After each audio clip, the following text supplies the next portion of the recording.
habis konvoy. Aku daftar, terus dipanggil, terus tiba-tiba nggak sampai 24 jam udah harus berangkat. Jadi karena aku ada follower, akhirnya aku dipakein berbagai rompi kalau lihat konten aku.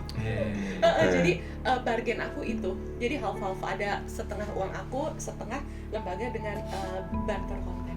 Jadi emang ini kondisinya nih, kemarin tuh pemerintahan tuh pada kayak sandwich. Tunisia itu kalau kata Bang Risalah Amar, masyarakatnya itu kayak Little Palestine, support Palestina banget ya.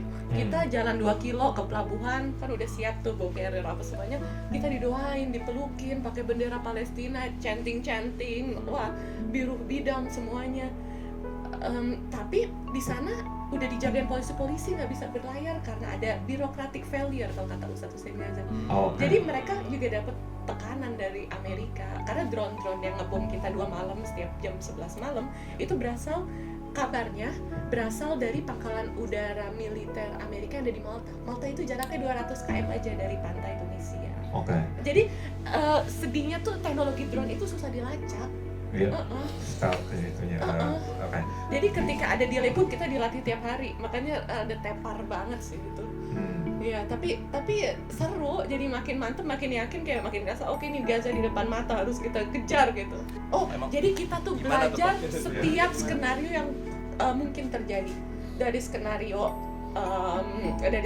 kalau sampai Gaza gimana bergeraknya, karena jangan menciptakan kerumunan, jadi bergerak dari rumah sakit ke rumah sakit yang ya gitulah. Ya akhirnya berubah, oke nanti kita stay aja di kapal karena kemungkinan waktu itu tekanan mulai banyak, terus akhirnya kayak ya makin realistis bahwa sepanjang pelayaran yang paling jauh itu waktu itu cuma Rachel Corrie, ada aktivis individual gitu dari US kalau nggak salah ya, yang pernah di bulldozer di West Bank meninggal. Tau nggak Rachel Corrie? Jadi kalau kita buka di apps yang Malaysia bikin, jadi kan tracker tuh yang aku tahu ada 2, ada yang dari tracker Global Sumut Flotilla, terus ada tracker yang pemerintah Malaysia bikin, keren banget, namanya Mapim.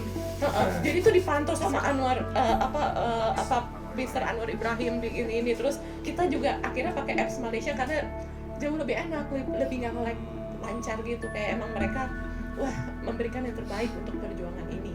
Nah di apps yang Malaysia Mapim itu bisa lihat pelayaran sebelumnya di titik mana di intercept.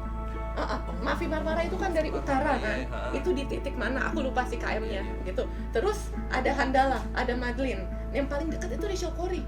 Tapi kemarin yang paling dekat kapal teman baik aku, orang Malaysia namanya Mikeno. Itu kapalnya Ardel, Masya Allah.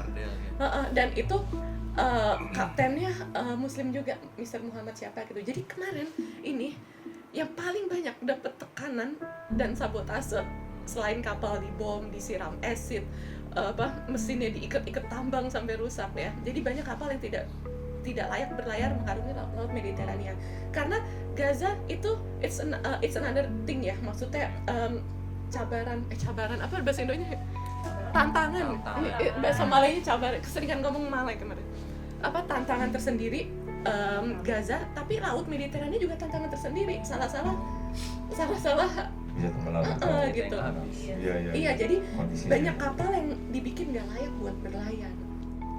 From the river to the sea, Palestine will be free. from the river to the sea, Palestine will be free.